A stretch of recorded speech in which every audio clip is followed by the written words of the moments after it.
So did you know that misclassifying a worker in your business could literally cost you your business? Like you could literally go out of business for misclassifying a worker. So today in our 15 minutes of fire, I'm actually going to talk to you about hiring team members in your business, but essentially giving you best practices and understanding how to do that. Before we get started, I wanted to let you all know, I mentioned it last week, to save the date. More details are coming. I think my team is going to be working on posting that in the next week or so. But save the date on January the 7th, 2020.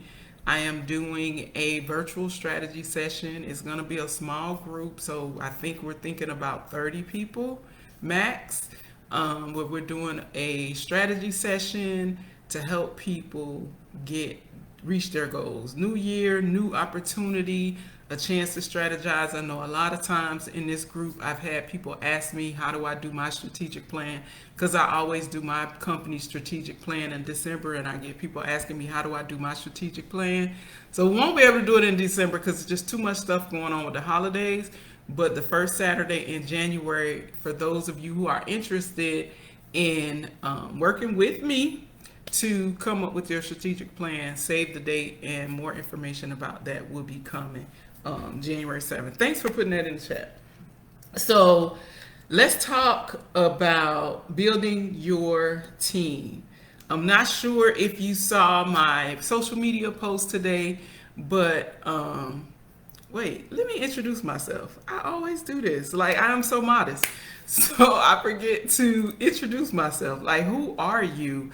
So I'm Bernadette L. Harris. I am the founder of this group, the Efficient CEO Movement. I'm also an award-winning 20-plus year accounting professional specializing in keeping small businesses in business. Clients come to me when they are ready and committed to growing their business. My services include bookkeeping, CFO services, and when needed, I investigate fraud. I do forensic accounting. So you can learn more about partnering with me so that you can finally reach the level of business that you have on your business vision board by visiting our website at the BTB Advisory Firm, btbadvisoryfirm.com. So that is who I am. So now let's get into our lesson because I have a lot of good stuff. So hopefully you have your notes and you're ready to take some notes because I got a lot of good stuff and I got 10 minutes to give it to you. So the first thing that I want you to think about in your business is, some people might say, why would I want to build a business? Why do I want to hire team members in my business? Well, there are a couple of reasons why you would want to do this. And this isn't for everybody. There are some people who are solo practitioners, solopreneurs, and that is the way that they want to stay. But if you want to service more people, then one of the ways that you're able to do that is to build your team with team members. And that's for me. It was more about being able to do more than what I can do. Because let's just be honest, at some point, it's just only so much that you can do. It's only so much that I can do, only so much that I can accomplish. But with my team, we can get a lot more done. So you can serve more people when you build your team. Another thing is, when you build a team, you get to operate in your zone of genius. You get to operate in the areas of your business that you rock at. And that is, let me tell you, that is a beautiful spot to be in. Is to be able to operate. Like, there are certain things in your business where you're just like, I really don't want to do XYZ in my business. I can't wait till I get to the point where I can hire somebody to do that.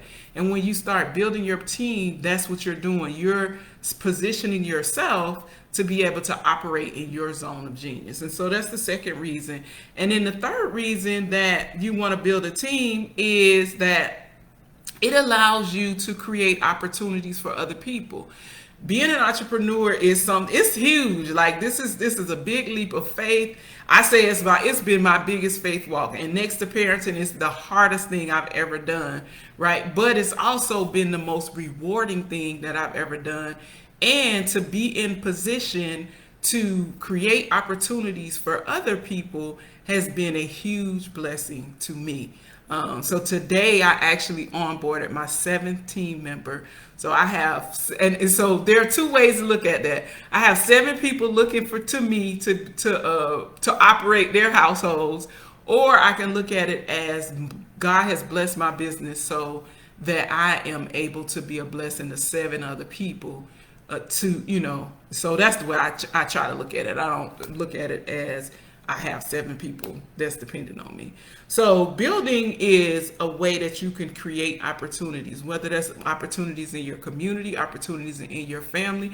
It could be people that you don't even know, but again, you get a chance to impact people in a different way.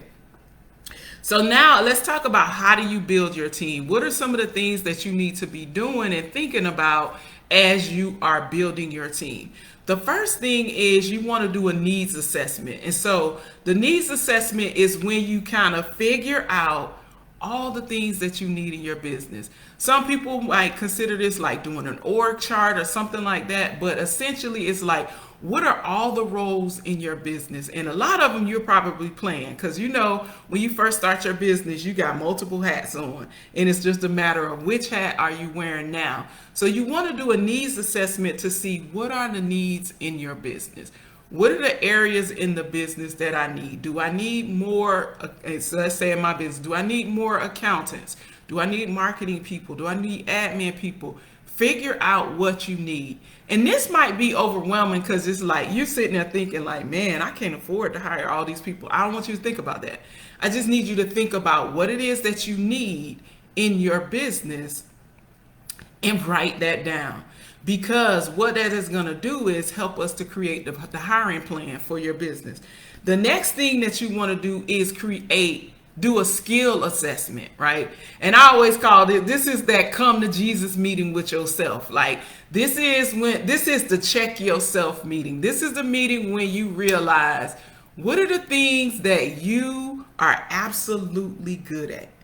What are those things that you rock at, the things that you do really well, right? Then the come to Jesus part is when you got to say, these are the things that I kind of suck at. These are the things that I don't have no business doing in my business. These are things that I am not good at. I really need to have someone on my team to help me with that. And so once you've figured out your needs and you've assessed your personal skills on what are the things that you can do, now you can prioritize your hiring. Because the first thing that you're going to do when you prioritizing your hiring is, right, you're going to hire the thing that you need the most, and the thing that you can't, the one thing that you don't want to do, right?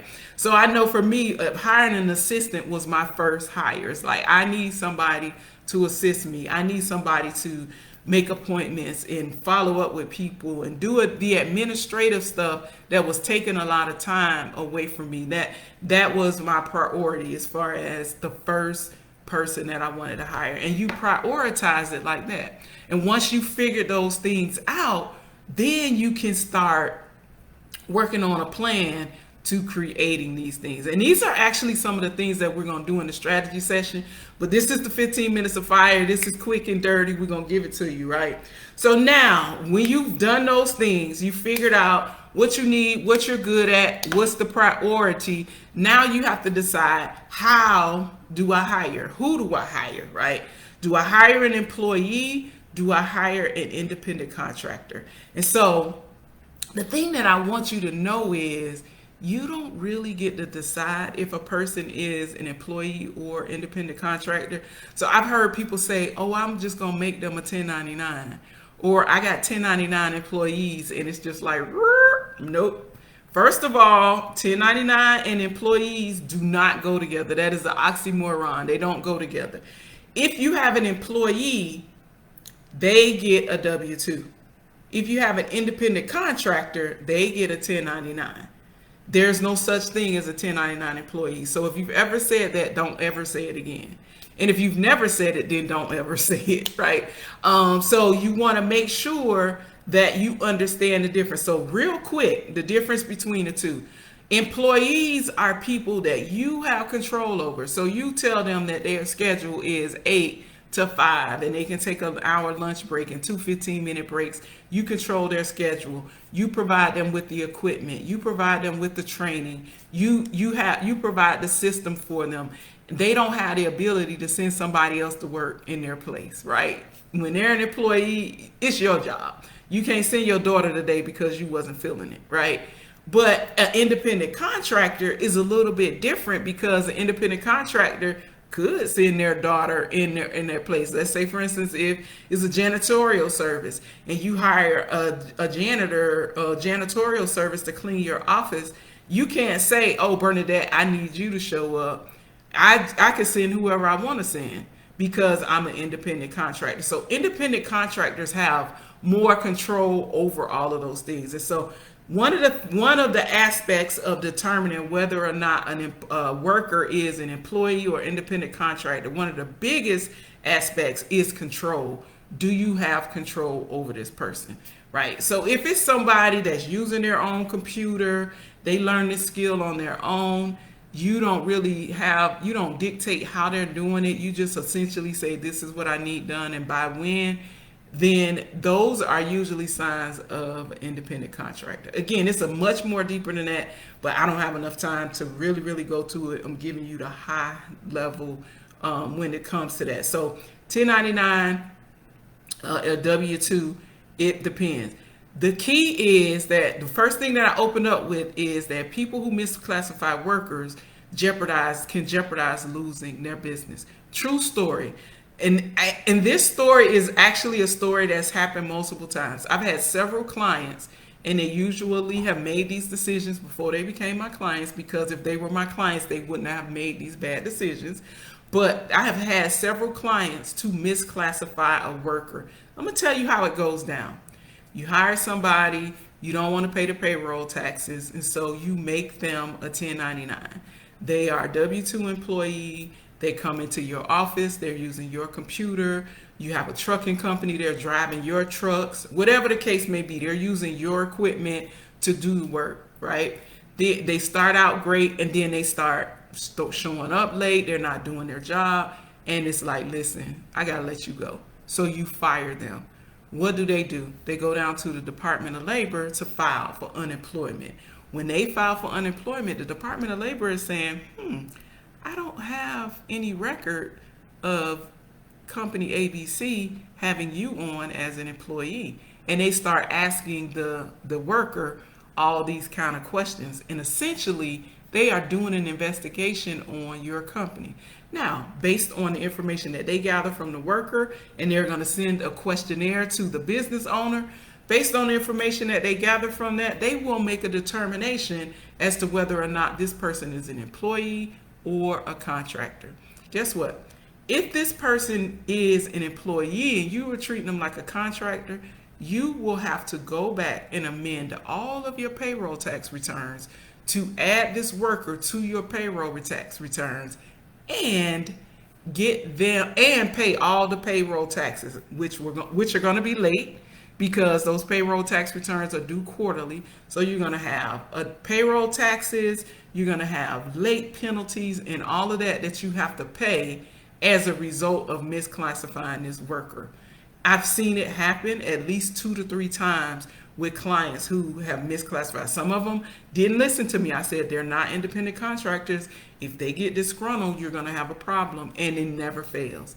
So you want to make sure that as you are building your team, you want to build your team the right way so that they're not jeopardizing you or putting you in a position to lose your business, right? And so again, in the strategy session, we are going to talk about operations. We're going to talk about building teams and all of that and get more detail. This is high level. I can't go too deep in 15 minutes, but this is real. And if you are looking to grow your business by adding people to your business, it is so important that you do it the right way. So I hope that this information was helpful. This is, again, every Wednesday night. I'm here in the Fisher CEO Movement Group with our 15 Minutes of Fire. I hope that you will continue to join us. If you want to get alerts about any upcoming sessions or anything that I'm doing, or if you want to be one of the first ones to know when the registration opens for the strategy session, I am going to put a link in the comments to join our mailing list. And you can join our mailing list, and then you'll get it as soon as it comes out, right?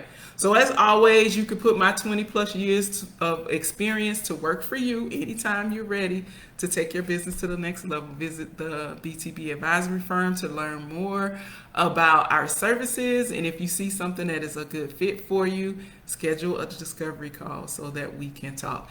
I will see you guys next week.